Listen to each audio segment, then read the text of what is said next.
You've been there since the beginning. Trapper Joe. And there's a bunch of others, a bunch of new guys. Everybody's helped out. Appreciate it. Gonna keep the videos coming.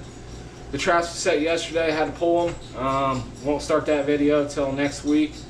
And that is because deer gun season's here. We can't trap. So today we're gonna do a cook and eat muskrat. Yay! Yeah.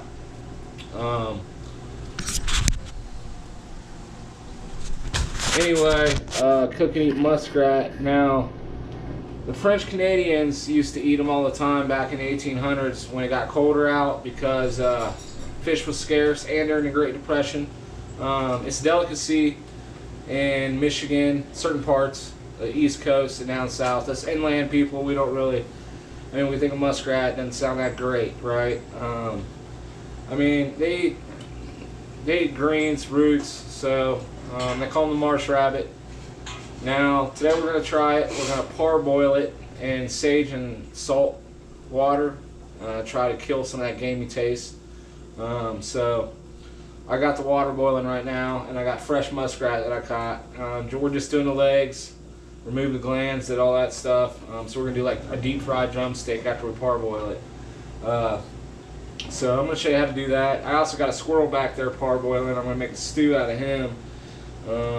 Give that to my friends. But yeah, so no trapping this week. I got some videos together. I'm gonna throw together that need some editing.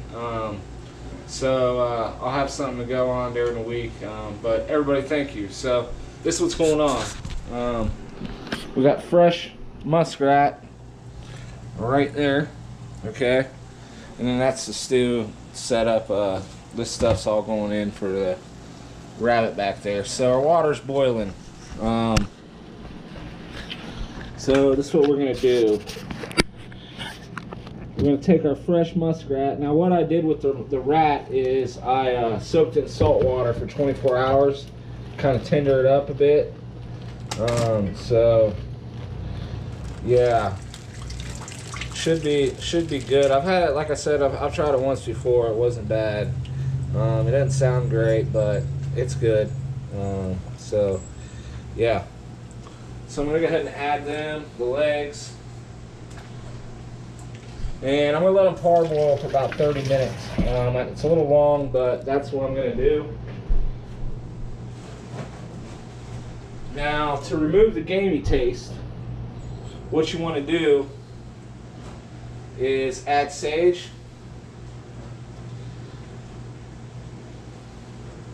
and salt.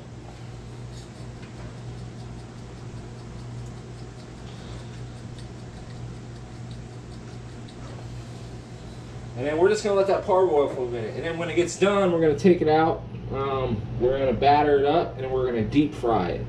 So it's going to be muskrat drumsticks. But yeah, exciting. Anybody that hasn't tried it, you're going to try it with me today. So, all right, see you in a bit.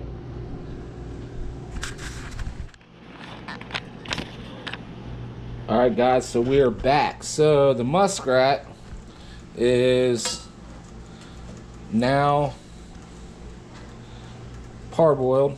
All right, I drained the sage water. Now I use sage because it kills the gamey taste. It works really well. I know it sounds weird, but so I'm going to throw it in this egg batter.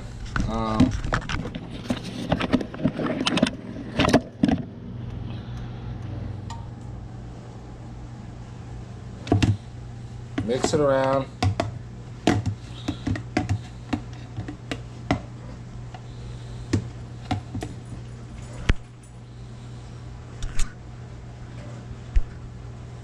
Now, just so you guys can see, the seasoning I'm using is right here. It's Kentucky Colonel, garlic and herb. We're going to try it. So you get them all mixed up real good.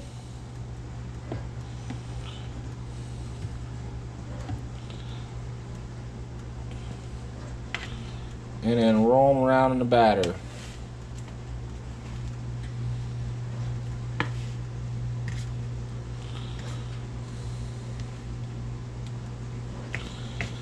Batter smells pretty good. It doesn't have a gamey smell to it at all, the muskrat. So we'll see how it turns out.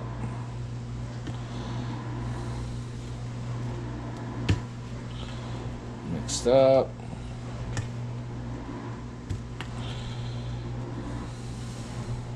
Use my hands a little bit. Drop it in the fryer. And then I'll see you in a few minutes. Alright guys, so this is the ending result of garlic and herb. Right there. So there's our muskrat drumsticks. We're going to give it a try. I've never tried this batter. Now you can use any other kind of batter. It doesn't really matter. Use a wet mix, dry mix, both, whatever you prefer.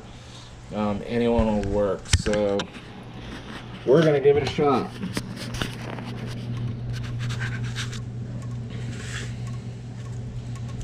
I got barbecue sauce here too, so I'm going to try it regular first. It's tender. That's good. I'm honestly surprised how good it is. You know, usually I just chop them up and use them for coyote bait or mink bait. I'm not saying I'm going to eat them all the time or anything like that, but wow, it's really good. It's tender. It doesn't have a gamey taste to it. It's kind of like a beef steak almost. It's really good. It's dark meat. FDA actually took muskrat from a restaurant one time. Now, even though it's not FDA approved on the market, but the test came back, it was actually healthier and safer than chicken.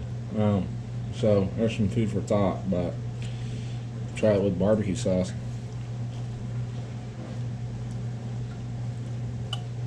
Yeah, that's good. Wow. Anyway, thanks guys. Thanks for tuning in. Thanks for subscribing. I'm going to do the squirrel stew next. I'm going to show you how to do that. This is a big old fox squirrel, so I'm parboiling them first, soften them up, and then I'm going to shred them, and then I'm going to make a stew out of them. And then my friends like stew, so I'm going to hook them all up. Okay, so it's dark in here, but this is a stew.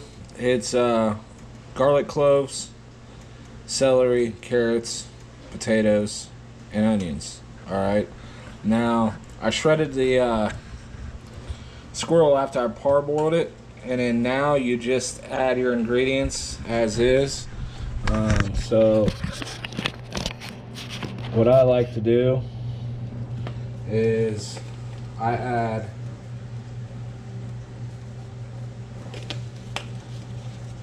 Lawson salt,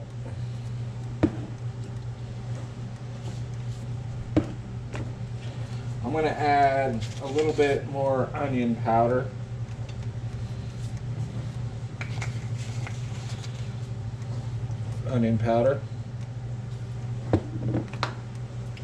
some more garlic powder, even though I got cloves in there.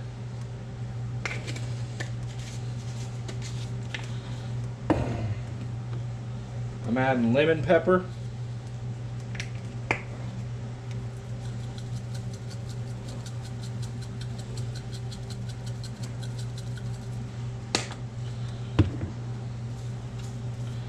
And then it's steak and chop seasoning. You can throw anything in there, it's just something that I do. And then salt and pepper. And after that, you turn it on medium.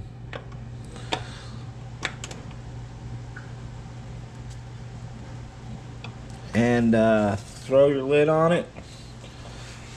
It's already parboiled, so just till the vegetables are done, it'll get softened up. A crock pot would be great. I don't have one, but yeah, cook to your liking, and that's how you do it. So squirrel stew, pretty easy. It'll stretch. It'll feed a lot of people, especially if you got a family that's trying to eat it and everybody wants to try it. Especially if you got some big old tough squirrels, parboil them. But all right, thanks everybody. Thanks for tuning in, and see you on the line.